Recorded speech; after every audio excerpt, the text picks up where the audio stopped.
Hi friends, good afternoon. সবাই কেমন আছো? আশা করি খুব ভালো আছো। আমিও খুব ভালো আছি। তো কিছুদিন হলো ফেসবুকে ঠিকঠাক পোস্ট করতে পারছি না, কারণ ছেলের এক্সাম চলছে। তো আজকে শেষ এক্সাম, তো ভাবছি যে আবারও জোর কদমে ফেসবুকে কাজ করতে হবে, নাহলে তো সব রেড হয়ে যাবে। তো আজকে দুপুরে আমি কি রান্না করছি সেটাই তোমাদের সঙ্গে শেয়ার করি। চলো দেখা যাক।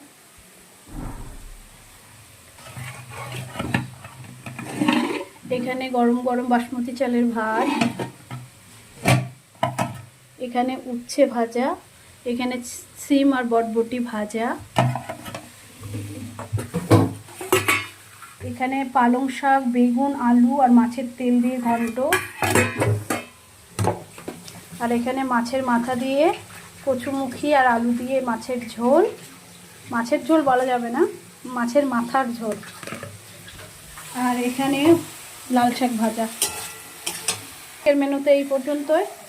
কেমন লাগলো অবশ্যই জানাবে। Bye, tata.